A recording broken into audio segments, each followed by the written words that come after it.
Okay, welcome, ladies and gentlemen, to the 2012 Candidates and Issues Forum. This forum is sponsored by the Edmonds Chamber of Commerce and the Economic Development Committee of the Commerce Chamber. My name is Chris Cuse. I'm the moderator tonight, and tonight's forum is going to be in two parts. The first part will feature a discussion on the three initiatives and the one referendum that will be on the state ballot at this time. And then the second part will feature the candidates running for State House of Representatives and the two candidates for the U.S. Congressional District number 7. Each part should last just about an hour. Our goal is to be out of here somewhere around 9 o'clock this evening. In between the two sessions, we've invited Mr. Michael Baumgartner, who is a candidate for the U.S. Senate, to give a 3-minute statement. His opponent, Senator Maria Cantwell, was invited, but was not able to attend this evening.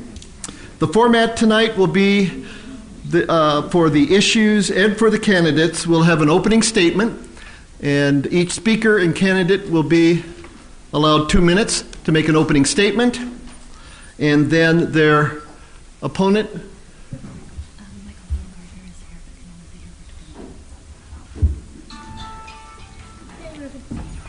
Format tonight will be an opening statement of 2 minutes by each of the speakers and the candidates when they come up. And then there will be questions and answers. They will be 1-minute responses.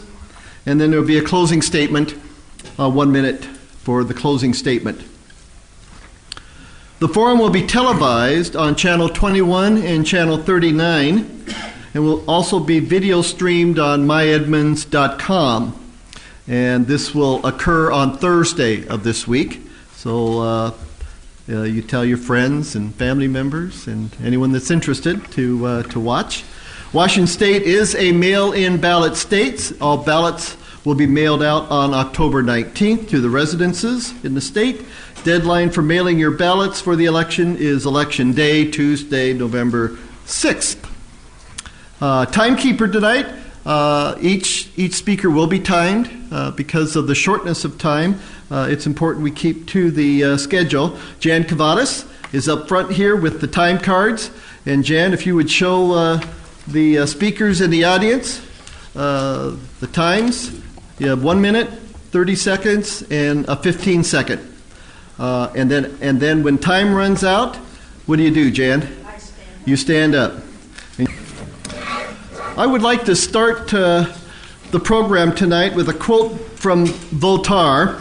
I do not agree with what you have to say, but I'll defend to the death your right to say it. Okay? We recognize that some of the issues and programs that are going to be discussed tonight you may not agree with, and that's okay. We're here to discuss them openly and honestly with an audience.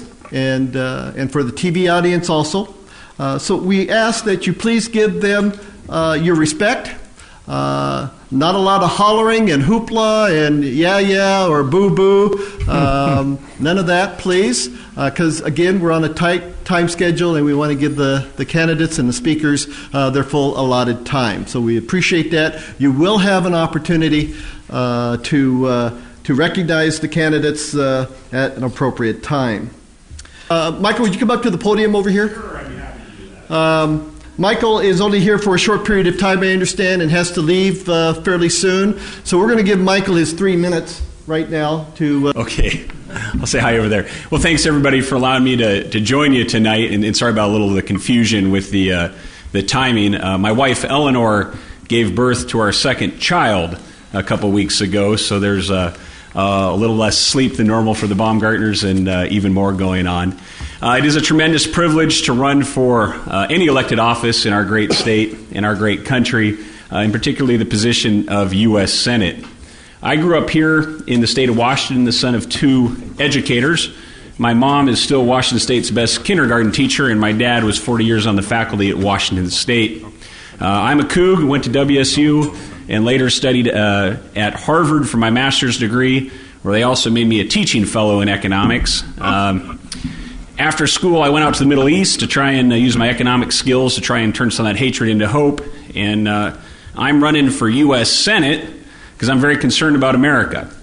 And there's three big issues I think we have to address, which is getting people back to work, finding ways to balance budgets, and very important to me as someone who's been in Iraq and Afghanistan and advises our U.S. military members quite regularly, we need to bring the war in Afghanistan to a close and have a smarter foreign policy.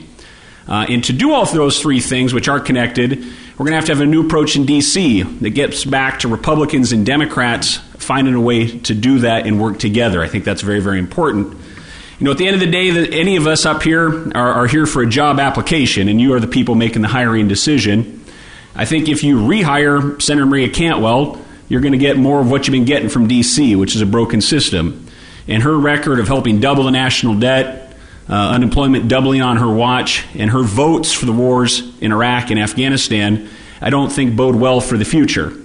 I'm somebody who's helped write bipartisan budgets in the state Senate, somebody who has a strong record with small business, and somebody, again, who understands, as a former diplomat, someone who understands how we can make people of that region our allies, not alienate them, how we can build alliances with moderate Muslims, and how we can manage the terrorist threat in a better way. You know, our interest in Afghanistan is not trying to instill the democracy and spend trillions of dollars. It's to deny operational training space to terrorists. We should manage that situation much more similar to what we do in Somalia and Yemen. And right now, we have very few people in Washington, D.C., who have been in Iraq or in Afghanistan. We have increasingly limited numbers of folks who've served overseas. And we have a big threat coming. And you don't hear much about it in this election, but Iran is seeking to get a nuclear weapon. You rarely hear about it in the election. And sometimes in these things, we talk about a lot of stuff, and you get vapid 30-second sound bites and kind of these hit pieces in the media. But I really wish if we had more time tonight, we could talk about what to do with Iran. But in any event, the website's votebaumgartner.com. It is a real privilege to be here, and I thank all of you for taking interest in the people you're going to hire this November. God bless. Thank you, Mr. Baumgartner. Okay, ladies and gentlemen, we are back. I just watched one today. And we now have up front our congressional candidates and our state representatives candidates for this second part of the Candidates Forum. Again, sponsored by the Edmonds Chamber of Commerce and the Economic Development Committee. Again, my name is Chris Cuse, and I'm the moderator tonight. We're going to start with the congressional representatives. We have with us this evening Congressman Jim McDermott and his opponent, Mr. Ron Bemis, representing the opponent for the 7th congressional seat. We're going to open with Mr. Bemis. You have 2 minutes for an opening statement, and that time starts right now. Hello, I'm Ron Bemis. I'm running for Congress to be your best representative ever. I will help actually bring us recovery, reform, and results in contrast to the 24-year record of high costs and low results from the incumbent Jim McDermott. Times have changed. He hasn't. It's time to let him retire. Jim McDermott's record in this district is one that he doesn't want to tell you about. In fact, today his campaign refused to debate me in a 1-hour debate. 4 things to talk about. 1, deep debt. Debt is no good for everyone. We all know that from real life. Since Jim McDermott's been in office, it's increased 600%, going from $13,000 per adult to $75,000. That's a burden on all of us, our children, future generations, our futures. Jim McDermott is one of the highest debt spenders in all of Congress. Last year, for every $1 in cuts that he voted for $997 in increases. Burying us with debt is not caring, it's not fair, it's not progressive, and it's not right. Also, he's not effective. He's rated an F by nonpartisan organizations that grade both sides of Congress. 0 bills the last 3 years have even gotten out of committee. He's not being our representative. He's ineffective. It's time to let him retire. Also, he's an extreme partisan for big money and special interest. Again, he does not talk much about that part of the record either. But insurance companies help fund him, and special interest groups, public unions, pay for most of his campaign. So he talks about big money in politics, but he is big money in politics. And so, in short, he hasn't been for you or the common interest. He will use these words. He's very accomplished at doing this. But in fact, that's not his record. And finally, there's a complete contrast this year. I'm a successful 3.5 decades in law. I've lived in Seattle for 3.5 decades. I've won every trial but one. I do both plaintiff and defense work. He has no such record. In business, I've led a mid-sized law firm successfully and grew jobs. He has no such experience. You need to wrap it up, Mr. Bemis. Yes. In education, I teach at the University of Washington Law School and also teach kids in schools. He has none of that. I have a strong public service record right here in Seattle. I'll be independent for you in Congress. I'll be a bridge builder. And I'll be cost-effective with your tax dollars. Thank you. Congressman McDermott, you have 2 minutes for your opening statement. Thank you. Thank you all for coming. The redistricting added you to my district, so that for many of you, this is the first time I've ever represented you, and I'm very pleased to have you here tonight. 2 minutes gives you not very much time to talk about anything, so I'm going to talk about two issues quickly. One is the Affordable Care Act. This country stands on the brink of finally, after 100 years of trying, getting everybody health care coverage that they need. It has been an effort made by everybody from Teddy Roosevelt right straight on through to Bill Clinton and finally Barack Obama, and we got it started. In 2013, we are going to implement it, and it is going to be implemented for 2014. It will affect the whole country, all 300 million of us. It is a huge social change, one that's too long in the coming. The second issue is the issue of whether I've been effective or not. Today is a great day for the foster kids in this country, in this state, because they just got a waiver from the federal government to use their foster care money. It was my bill. Now, I'm in the minority. The Republican who was in charge of the committee, Jeff Davis, and I sat down. We talked to each other. We passed a bill out without a single vote against it in the House and a single vote against it in the Senate. And it is now law and is going to be implemented because of the work of people like Ruth, Kagi, and others down in the state legislature. There's a third issue that I will say a little about, and maybe we'll talk about it later. That's coal trains. I'm opposed to coal trains coming through Edmonds. I'm opposed to coal trains coming through the state of Washington. Shipping coal to China to fill the air with CO2 problems that's going to blow and cover us and continue the problems of global warming, it seems to me, is short-sighted and not in anybody's interest. The few jobs that will come at ports are not worth it. I hope you'll vote for me. Thank you. Now we'll get to the questions. We'll start with Mr. Bemis. Question is, pick one issue that is affecting our nation today and discuss how you would resolve the issue if you were elected to this position. You have 1 minute for a response. The biggest issue is we're drowning in debt, and it's been a bipartisan problem, regardless of who's president, who's in control of Congress. So you look to who have been the highest debt spenders to put us there. We can look at world history. We know what happens with deep debt. Let me give you a quote. The national budget must be balanced. The public debt must be reduced. The arrogance of the authorities must be moderated and controlled. Was that a quote from yesterday? No, 55 BC by Cicero, Roman Republic, and they failed in part because of deep debt. Look at Greece. Look across the water. Look what happens to this. We all know from real life, big debt leads to bad endings. He pretends it does not, and yet he's voted it upon us. I will help contain the spending. We will have both a balanced budget and a spending limitation bill. It's long overdue, and within that budget, that cap, I will help work with both sides to cost effectively have a balancing test that will make sure every dollar of taxes or every dollar of reduced debt actually goes to efficient government spending, not the waste that has characterized his 24 years. Thank you. Thank you, Mr. Bemis. Congressman McDermott, same question. Pick one issue that is affecting our nation today and discuss how you would resolve the issue. You have 1 minute for the response. Well, I talked about Affordable Care Act, but let me talk a little bit more about it. It is an issue where we have two problems. One is access, and the other is control of costs. And there is going to have to be a control of costs, and it's going to have to be done by people working across the aisle. Several days ago, I read an article by Bill Frist, who used to be the majority leader, the Republican majority leader of the Senate, talking about the fact that there are things that need to be done and we need to work together. I called him on Saturday morning. We talked for an hour. And I believe that you can only make social changes like this by having both sides talk to one another on a consistent basis, because it's a tough issue. How do you control costs without reducing the quality of health care? And I think a doctor, a Republican, and a Democrat, a conservative, and a liberal, we can work one out, and we're going to work it out.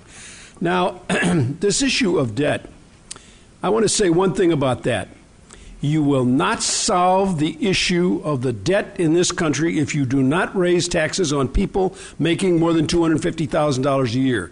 It is simply not possible. All this Republican rhetoric about we can do it with cutting taxes will not happen. Thank you, Congressman. Maybe a follow-up question, and we'll start with Mr. Bemis on this. Is it time to seriously consider a revision to the federal tax system? If yes, what would you propose is the best method in starting to address this question?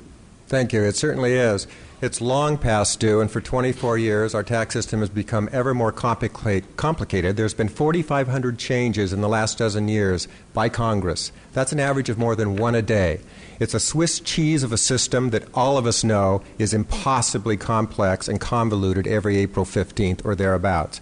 In fact, we should have lower rates, and on my website, Ron Bemis for Congress, you will see a low rate for everyone plan at 3%, 14%, and 26%. So it's graduated. You achieve that and revenue neutral by broadening the base, by getting rid of those special interest loopholes which they cram into the tax code every year, every session. We need to have a tax code that is fair, that is low, that is simple, and that is shared. Finally, Jim tries to put me in a box. He says, oh, like those Republicans. Look at my website. You'll see that I'm independent, that I will work with both sides, and that I don't fit these little stereotype boxes. I'll be there for all of you, not just special interests. Thank you, Mr. Bemis. Congressman, another question. Large corporations and wealthy Americans have tax advantages that most Americans do not have access to. Some corporations and citizens pay little or no tax on income. What, if anything, should be done to close some of the loopholes, and will you work to accomplish this?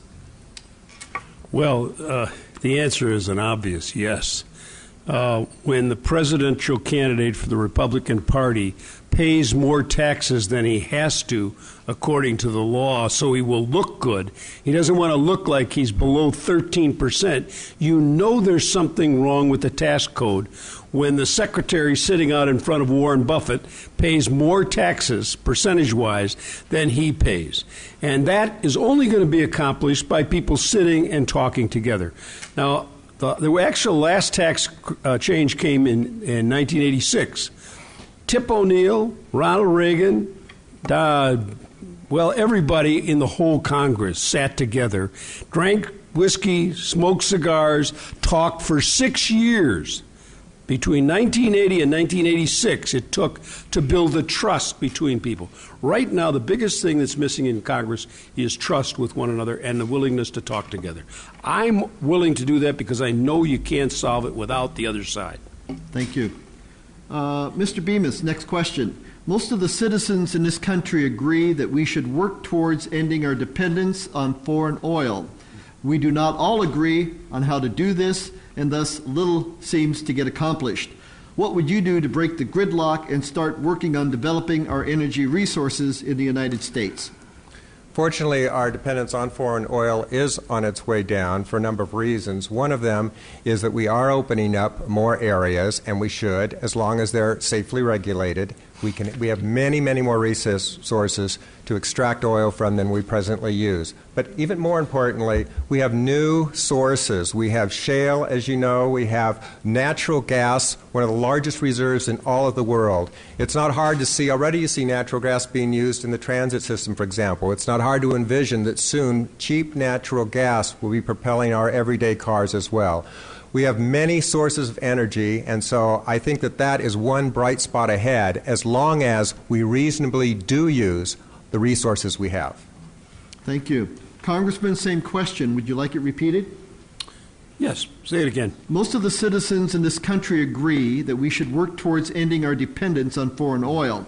We do not all agree on how to do this, and thus little gets accomplished. What would you do to break the gridlock and start working on developing our energy resources in the United States? Well, President Obama started the program of alternative energy and put money out there for investment in projects in alternative energy. It is clear that the problem is not oil or coal or those sorts of things. It's CO2 that's creating global warming, and we have to reduce the CO2. Moving to natural gas, that helps a little bit, but it doesn't solve the problem. Germany has worse weather than we do and produces 40% of their energy from the sun. Now, it is possible for us to do that if we begin to make that shift. And by saying, you'll hear clean coal. In fact, I watch television every once in a while, and I see these ads for clean coal, and I say to myself, what is that? There is no such thing as clean coal, and we've got to move away from coal and oil and move to alternative energy. That's what Governor Inslee's going to do. That's what the president wants to do. It's what everybody understands has to happen in the world. Thank you. And unfortunately, our time is just about up for this segment, so I am going to ask for your 1-minute closing statement. And Congressman, let's start with you. Closing statement, please. You have 1 minute. This election is one of the most important elections we've had in my lifetime and probably in 100 years, because it is a decision time about whether or not we are going to keep a government in that is working for the common good, or we are going to put in a new government that is only concerned about the top 1% or the 47% who pay taxes or whatever.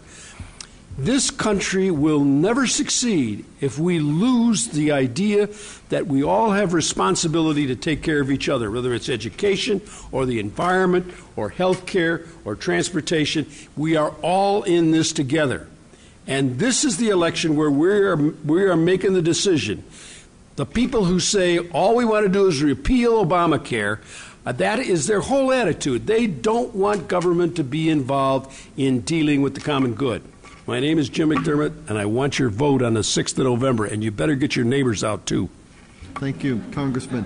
Mr. Bemis, your closing statement, and you have 1 minute. Thank you. Vote for Ron Bemis for Congress. You have a real choice this year for the first time ever. You have someone that will work independently and be win-win for you. Not only have I a strong success record in all of those 4 areas I mentioned, but I will work together with all members of Congress, with any president, unlike my opponent.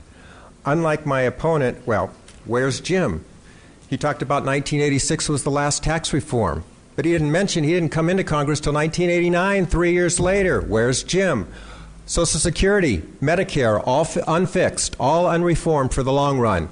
Where's Jim? Taxes get ever higher, more complicated. National debt gets ever heavier burden on us and our children. Where's Jim? So when we look at where we are today, we can see we can do much, much better if we have a real representative that brings private sector experience, that hasn't been a government man all year, all his career, and who is not a career politician, and who brings the independence, the forward thinking, the practical approach to finally get things done for us. Vote for Ron Bemis for Congress. Go to that on your website and see more. Thank you very much. Thank you, Mr. Bemis. Let's give both of these gentlemen a round of applause.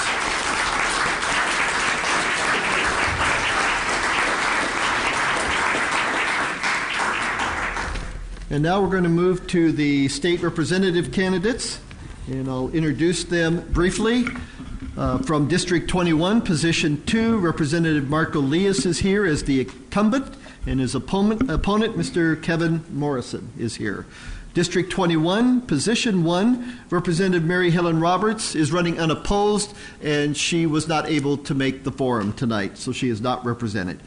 District 32, Position number 1, Mr. Randy Hayden, the opponent. Representative Cindy Rue is the incumbent. And District 32, Position number 2, Representative Ruth Kagi is the incumbent. Her opponent is Mr. Robert Reedy. And we'll start with Representative Liias. District 21, for an opening statement. You have 2 minutes for your opening statement. Well, thanks once again, Chris, and thanks to the organizers for letting me do double duty and speak on behalf of the referendum and on behalf of my own campaign.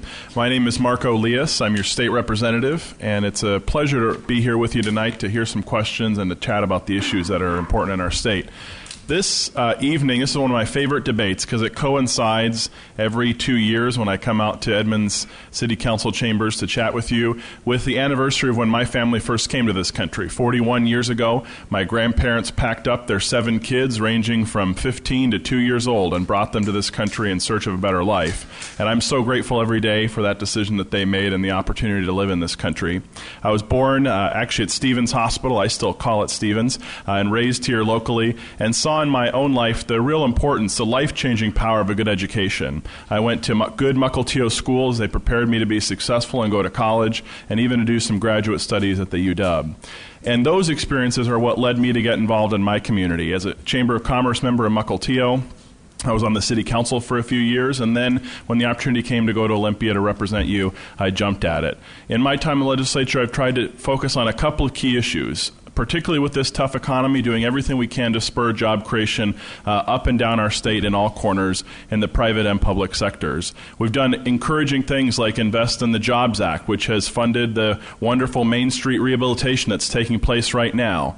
We've also focused on doing what we can to help small businesses. I've also focused on making sure that we balance our state budget, but not just balance it on paper, because it's easy to make numbers add up, but balance it in the way that it treats our citizens, to make sure that those that are most vulnerable continue to have the help and resources they need to succeed, to make sure that immigrant kids like me have a chance to get a great education.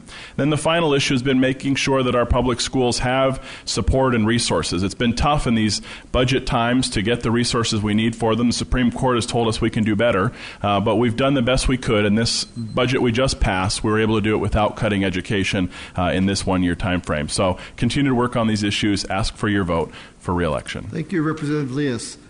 Kevin Morrison. Mr. Morrison, you have 2 minutes for your opening statement. Sorry, I'm a little under the weather tonight. I'm not a politician. I don't want to be here. But after seeing what's going on in Olympia, somebody's got to stand up to the craziness that I'm seeing down there. The 2/3 vote is one of the reasons that I'm running. I asked Marko Liias and Mary Helen a couple of years ago, are we the people stupid? You guys keep overturning the will of the people? Mary Helen said, well, the issues are really complicated and the people don't really understand. Marko said, yes, the issues really are complicated. So, folks, you're stupid. I don't believe that. I believe that you are the people that make up the state. We're supposed to, as representatives, stand up and protect your rights. Every 2 years, the Democrats, every time we pass the 2/3 requirement for taxes, the Democrats overturn it. About 15 years ago, we all voted, the people voted for smaller class sizes, more money for teachers. The Democrats said, no, after 2 years, by our Constitution, they have the authority to overturn the will of the people, and they do. So Governor Gary Locke, Democrat, and the Democrats that he had in the State House and the Senate said, yeah, we don't need to listen to the people. This is supposed to be a part-time citizen legislator job, not a professional income, not a professional politician's job. I'm running because I see this common sense is burning down in Olympia. I'm an American, and we see a threat, we get up and we do something. That's why I'm running. Please vote for me. Check out my website, www.kevinforstate.com. Thank you. Thank you, Mr. Morrison. Going to District 32, position number 1, Mr. Randy Hayden, you have 2 minutes for your opening statement. Hi, and thank you for being here. I'm just going to kind of tell you what has brought me to this spot here. I've lived most of my life here in the 32nd LD and probably 25 years here in Edmonds. Spent a lot of time around the corner volunteering at the Snow King Youth Club, teaching soccer and softball.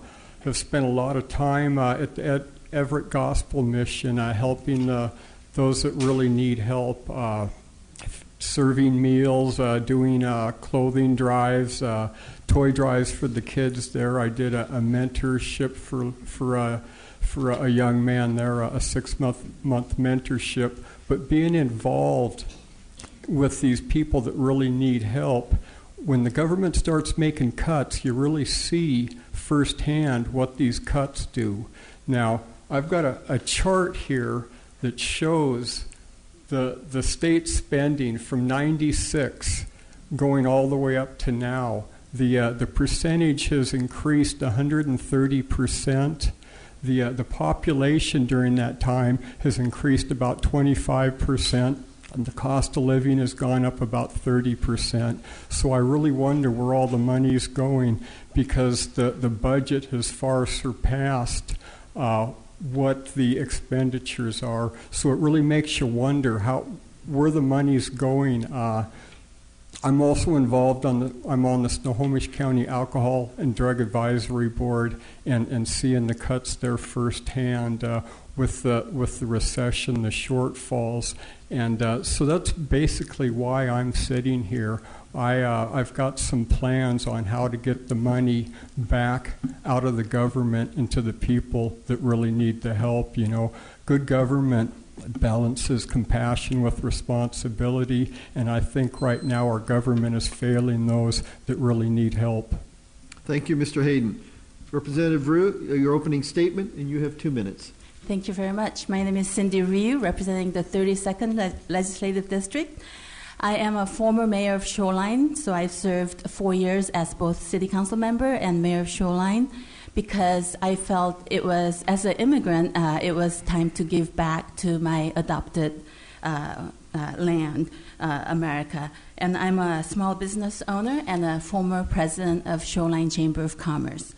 I am finishing out the first term, 2 years in the legislature, and over the last 2 years I concentrated on passing or helping pass bills that helps small businesses through innovative partnership zones, through accountability of associate development organizations that are publicly funded, as well as increasing consumer protection through debt adjuster bill, as well as making sure that mortgage fraud is prosecuted, continue to be prosecuted.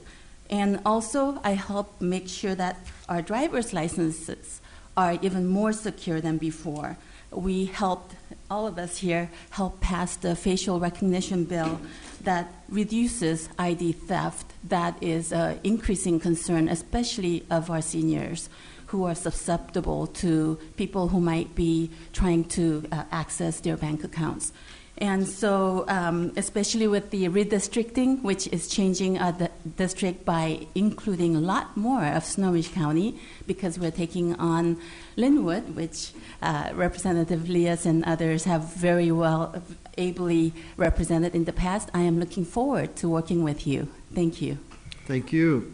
Now turning to District 32, position number 2, Representative Ruth Kagi, opening statement, and you have 2 minutes. Thank you very much, and thank you all for being here this evening. I chair the Early Learning and Human Services Committee in the legislature. I have been in the legislature for 14 years.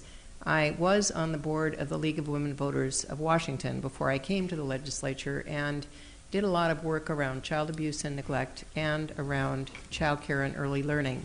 And those are the 2 issues that I have really focused on in the legislature. And I firmly believe, as we look at our K-12 system and the high dropout rate that we have, we need to pay much more attention to children coming to school on an even playing field. Children are coming to school ill-prepared to begin the learning process. And if we can provide good quality preschools for children, if we can support parents in understanding how important it is to talk to your children, to read to your children, to provide a rich environment for them, I think we will, I know from the research that we will have much better success in our K-12 system. I also want to take this opportunity to publicly thank Congressman McDermott for his leadership on foster care in Congress.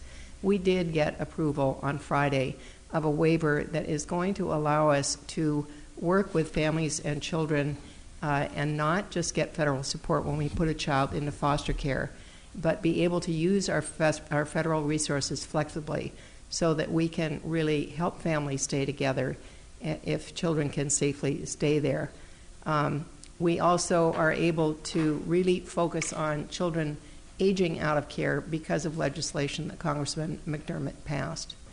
I also have, over the past several years, passed legislation on truck safety, on drug sentencing reform, which has saved millions of dollars and assured that people can be treated in our communities, nonviolent drug offenders.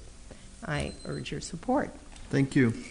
Mr. Robert Reedy, your opening statement, and you have 2 minutes. Thank you, and I know it's difficult to come in here on such a beautiful evening to listen to a bunch of politicians, but that's what we do. I wanted to say one thing before I open up my comments is Mr. McDermott was here telling everybody that we should have a surtax and everybody that's making more than $250,000. I always notice that every time I hear a member of Congress saying that, the money is always a little bit higher than what a congressional salary is. Let's change it from $250,000 to $150,000, and the politicians in Washington, D.C. can be the first ones in line to write a check to the taxman. Now, that is what I call fair government, but we'll never see it happen. One of the things that I've always complained about the priorities, but here again, the Washington State Legislature, wide open in the end zone, drop another economic pass. We had an opportunity, I've been hearing it all since the spring. Let's have a tax holiday when people and families go out to buy school supply for their kids. You don't pay a sales tax on those items.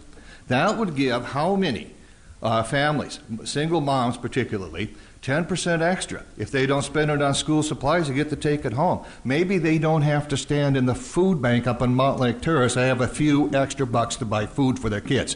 How in the world can our legislature believe that the money is better off in some black hole called the general fund than it is in some mom's purse?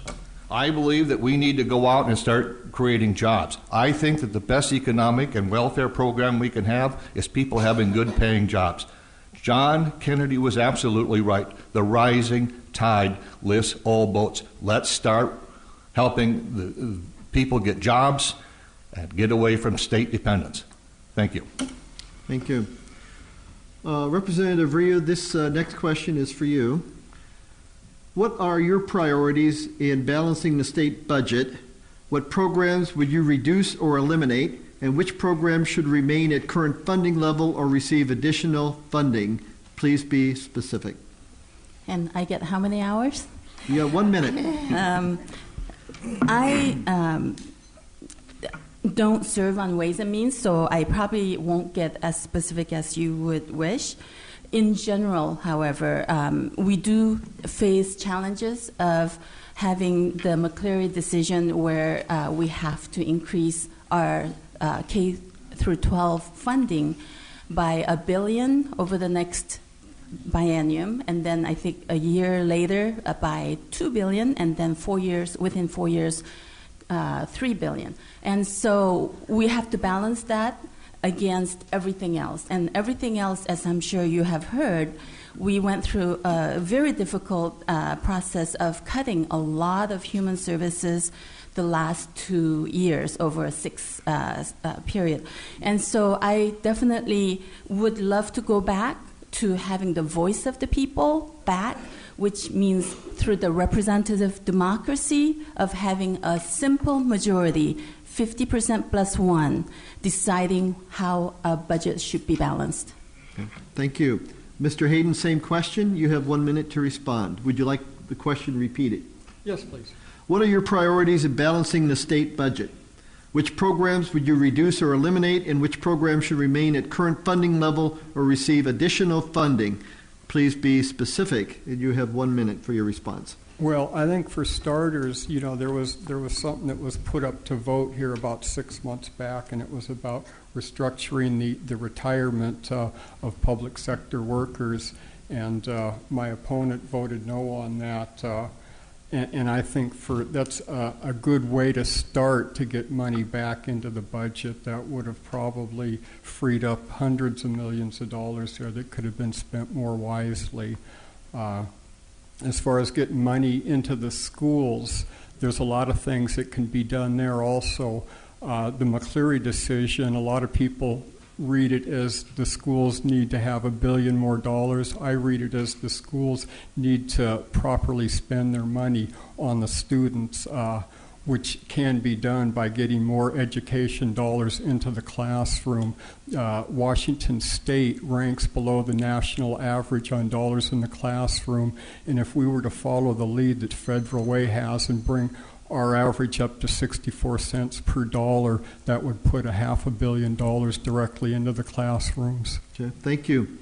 Next question goes to Mr. Morrison. Some of the tribal casinos in the state appear to be doing fairly well financially. Should the legislature be looking at revisiting the agreements we have with the tribes and have them pay for more of the social needs and educational programs in the state with casino revenue? Thank you. I am a Native American. My grandmother married a white guy and had her status taken away from her. And then back in 1976, the United Nations put pressure on Canada. She got her status back, and then my mother didn't get her status as an Indian until 1980. Last year, in January, I was finally able to join my tribe. I'm now a member of the Cook's Ferry Band up in Canada. The money that the tribes are using is for, what was the question again? Should the legislature be looking at revisiting the agreements that they have with the tribes and have the tribes pay more for the social needs and educational programs in the state with casino revenues? I think you got a lot of lower income and at-risk people on the reservations and in the members of the tribes, and I think that money that's earned by the tribes is best suited to take care of the welfare and the needs of the tribes. Okay, thank you. Representative Liias, same question? Well, I agree with Kevin that we have a lot of needs on our Indian reservations, and so it's important to make sure that those communities have the resources to take care of themselves. If we were to try and get more revenue from the tribal compacts we have, the way to accomplish that would be to allow expanded gambling, and I don't support that. I think that the level of gambling we've got now is what it is, and it shouldn't be expanded. I think that the system as it's constructed is doing an okay job. In fact, today in the Herald we saw a story about some new jobs being created up in Marysville as they're expanding the outlet mall there at the Tulalip Casino. So in some respects, having that economic development in a tough economy in our state benefits all of us. So I would leave the compacts alone, leave the distributions as they are, let the tribes provide health care and education to their members, and not look at expanding gambling to try and scoop some of that for the state checkbook. Okay. Thank you. Mr. Reedy, this next question is for you. Do you favor an increase in funding for transportation programs? Why or why not? If yes, where would the additional income come from? Oh, thank you. Let me say that I think one thing that we really have to do, whether in a priority, is making sure that the bridges on our freeways and highways and so on work. I watched in horror in Minneapolis when a bridge came down and 13 people died for no reason whatsoever. I was even on that bridge one time. That really kept me up at night. If you're going to put people back to work, you're going to have trucks going through. Those bridges have to be safe, or the same thing's going to happen here. If you're going to build highways, let's make sure the bridges are solid first, and then we can. Now, gasoline, I know they're going to say gasoline and fuel is cheaper now than it really has if you take a inflation guide. It's the taxes.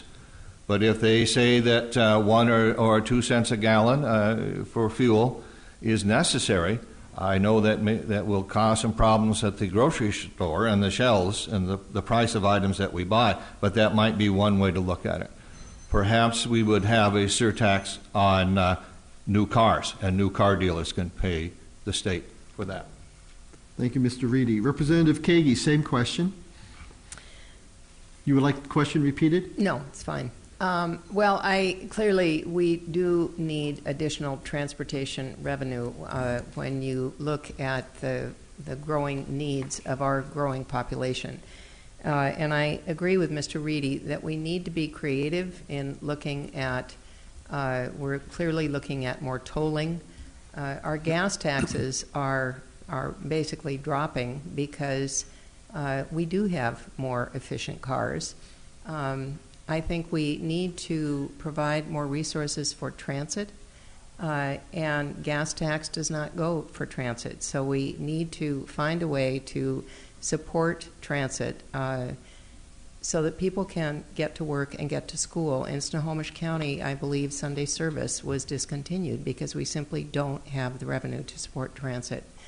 Representative Ryu and I were down at the ferry terminal last Thursday with the Joint Transportation Committee looking at the ferries and the need for some way to get to the ferry when trains go by. That's a very expensive problem, and we don't have the resources to address it right now, and we need to find them. Okay, thank you. Next question goes to Representative Liias. What is your position on the placement of more tolls on state highways? I appreciate what my colleague, Representative Kagi, had to say. You know, as we fund our infrastructure moving forward, we're going to have to be creative in how we fund that. And so one innovative tool that we've seen, we've been using and piloting down in King County on Highway 167 is the idea of allowing folks to pay a toll if they're a single occupant to drive in the HOV lanes. And we've been testing that system out. It's called Hot Lanes for the last several years. And what we found is when you allow folks that option, particularly small business owners that are on a schedule or folks that just need to get from point A to point B as quickly as possible, that it actually improves the overall traffic on the highway and provides some extra resources to fund improvements. So we are looking at expanding that to Interstate 405 to help pay for an expansion on 405. I think tolling when it comes to infrastructure like the 520 bridge, where it's an expensive project that needs to be done, there aren't other ways to pay for it. Using tolls to pay for it is an innovative way to do it. I don't support tolling across all lanes on all highways. I think folks need to have choices, and I think some creative solutions are in the mix. Thank you. Mr. Morrison, same question. Would you like it repeated? No, that's fine. Thank you. Wow, you support the toll on the Evergreen Floating Bridge. $5 a trip, $10 for a round trip. That's really good for the rich folks over there in Redmond that work at Microsoft, but what about the lower income folks? They're going to have to either drive around or, gee, do I go to work today or can I afford to go to work today? Marko's on the Transportation Committee, the Vice Chair of the Transportation Committee, and all the money goes to transit. My wife rides a bus to work every day. My son rides a bus every once in a while, and I enjoy the Sounder train when I go to the Seahawks games. We can't spend all of our focus on transit and light rail. We need to, I think we should think about adding tolls to the main highways, not any toll over $2. Back east in New England, they use them all. They've got them all there permanent, and it stops and regulates the traffic, so it gets rid of the congestion because the traffic is regulated instead of everybody rushing to get to one spot. Thank you, Mr. Hayden, for your response. Next question. He's Hayden. I'm Morrison, but that's okay. I'm looking ahead. I'm sorry. Mr. Morrison, thank you. Okay, next question to District 32, position number 1. Mr. Hayden, this question is to you. How involved should the legislature be in promoting, helping, and providing resources to enhance our environment and go green? Well, that's a very touchy question because there's a lot of conflicting evidence on what is actually green.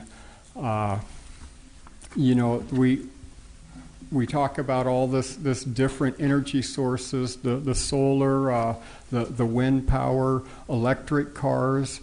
A lot of these electric cars run off coal-powered electricity. So, I really think that a lot of this should be left to the flow of economics and allow people to do what best suits their pocketbook. And sometimes the legislature just needs to step back and let things happen in regards to what the people want. I don't think it's right at times for the legislature to put mandates on what type of power you can use and so on. In fact, I would like to see hydroelectric power reclassified as a green source of energy. Yeah. Thank you, Mr. Hayden. Representative Ryu, the same question. Would you like it repeated? No, I'm fine. Thank you. I think there's definitely a role for government in what you call environmental or green goals. Because if free market was the sole decision maker, we will have coal trains going through here 100 times a day. So I see the role of government as coordinating who is going to use that single track, mostly single track, up and down the coast. So is it only Amtrak? Is it only freight trains? Is it only coal trains? If it's totally up to free market, you know what it's going to be. And so there is a governmental role. There's obviously economic security role of government to make sure that all things being equal, that there are access not just by coal trains but other freight mobility. And also there's efficiency by having the government coordinate as well as help and sometimes bully BNSF into doing the right thing, like building bridges so that we can get to our houses. Thank you. Next question is for Representative Kagi, District 32. Speaking of coal trains, the Edmonds community is concerned. This question actually came in, we put on our chamber website, asked for questions from the community, and this question actually was submitted to the chamber. It is, the Edmonds community is concerned with the potential increase in coal trains and public access to the waterfront and to the Edmonds Ferry with the proposed impact of an increase in rail traffic. Should the state take a position on this issue and help negotiate continued access to the waterfront? You have 1 minute to respond. Okay, thank you. Well, I was at the press conference that Mayor Erling held about a month ago to propose an underpass so that people in Edmonds and people trying to get to the ferry boats would be able to, and I certainly support that solution. It would involve some state resources, and I think the state really leveraging other resources. I don't think the state should carry the full burden of that. But I think there also is a real question of whether or not that's feasible simply because of the incline and whether the ferry dock would have to be moved. But I think if there are going to be coal trains, I mean, when we were down at the dock on Thursday, 3 trains went by in the half hour we were there, and there needs to be a solution to that issue. Thank you. Mr. Reedy, same question. Would you like it repeated? No, thanks. When you talk about coal trains and shipping it over to China, I could remember 50 years ago when I was a kid, and there were commentaries, there were things in school, there were television commercials, how we need to help the people in China because they're starving to death. When President Nixon went over there, he said, we'll help you build up an economy so you don't have to keep going to war as they've done every other generation for 5,000 years. Now they're building an economy. Well, they need the coal to build it, so we're helping them. When it comes to building the underpass, I live in Montlake Terrace, so that's not my decision. You people of Edmonds, you get to pay for that. So let's talk with the coal companies and Burlington Northern about how many trains can go through, who's going to pay for all the extra, and what about the pollution, though they say they can mitigate the pollution with some sort of chemical they can spray on it. I don't know whether if you want to believe that or not. I'm going to go to the conference in Francis Anderson on Wednesday, and I'm going to hear more about this. It's a good subject to have an open mind on. Thank you very much. We are reaching the point where we do need to start our closing comments, so we will do that. And we will start with Representative Ryu. You have 1 minute for a closing comment. All right. Thank you so very much for this time. It's a pleasure to be here. As incumbent, freshman incumbent, I am pleased for your support. I did receive almost 70% in the August 7th primary, and so I really would love to have your continued support. And as the only new American out of the 98 legislators, I think I provide a little bit different perspective, even though I really admire my colleagues, and all of us work really hard, and we are, even though we are supposed to be part-time, I think most of us put full-time into it. I would love to continue to serve on Transportation Committee because I think along the I-5 and Highway 99 and obviously 104, there are lots of transportation issues that we need to work on, and as well as business and financial services. Thank you very much for your support. Thank you. Mr. Hayden, your closing statement, you have 1 minute. Well, I think that the politicians we have are politicians, and government needs somebody that has business experience, someone who can run government as a business. Bottom line is, with government, you've got money, you've got costs, and you need to balance stuff out. And I own and operate 2 businesses, one of them being a construction business, which I managed to keep running through the recession, unlike Marko's business that went bankrupt. So I do have some knowledge on what it takes to have a business run through a rough time. And I think right now, as far as government's going through a rough time, we need somebody with some business experience to pull us through. I've got some good ideas on job creation as far as eliminating a lot of the regulations that are stifling job creation in Washington.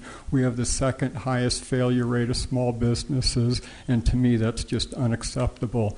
We got 8.6% unemployment in Washington, far above the national average, and that's not acceptable in my book. So I ask for your vote come vote time. Thank you, Randy Mr. Hayden. Next is Mr. Morrison, closing statement, and you have 1 minute. Well, I guess Mr. Liias learned something when he went bankrupt. He learned that you don't always have to pay for everything yourself. You can use other people's money. He's taken that tactic down to Olympia. The Democrats have been in charge of Olympia since about 1984. They've doubled the budget in less than 15 years, doubled it. Are you all eating twice as much food? Have you doubled the size of your homes? I don't think so. Where's all that money going? And then they're sued. Back in 1980, they were told that they had to fund education adequately. Since 1990, the Democrats have put out over 100 studies to study the financial, the education financing. They got sued again because they just don't get it. Where's all the money that they raised and spent over the last several years, and they're still sticking it to the education?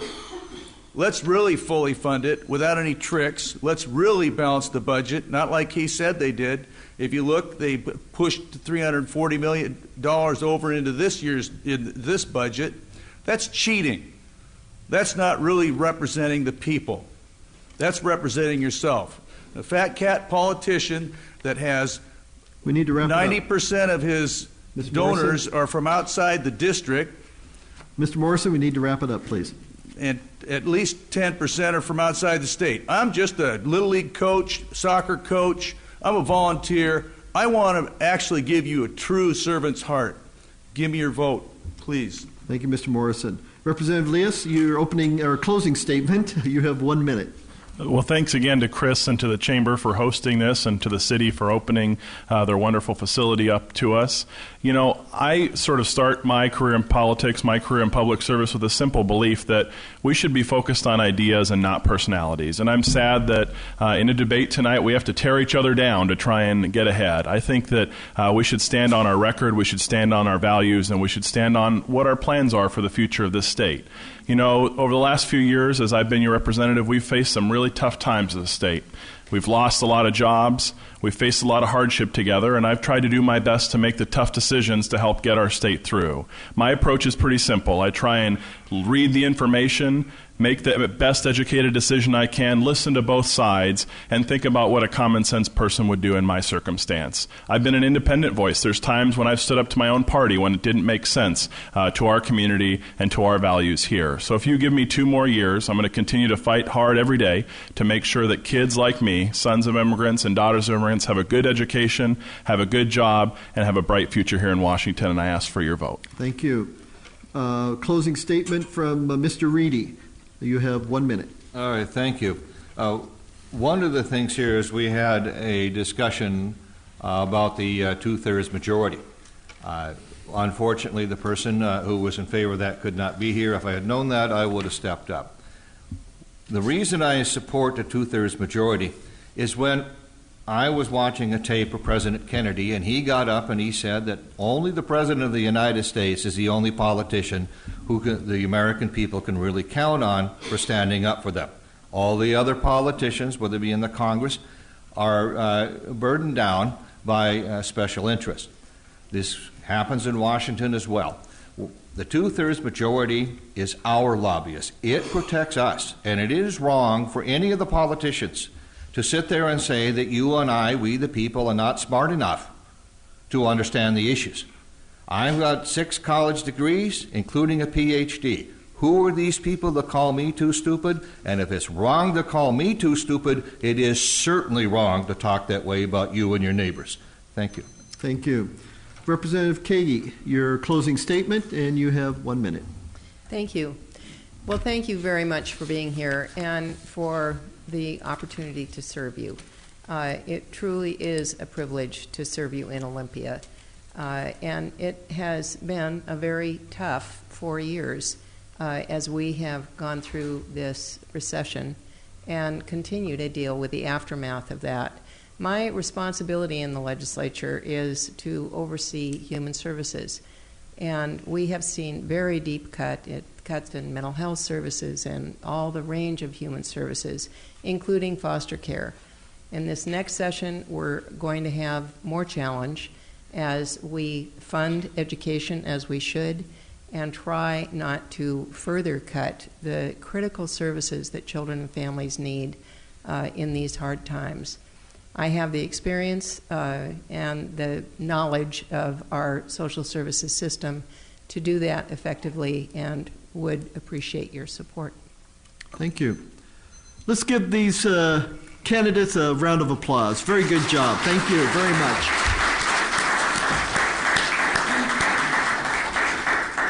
And this concludes our forum for this evening. Have a safe journey home, and thank you for showing up this evening. And thank you, candidates, for being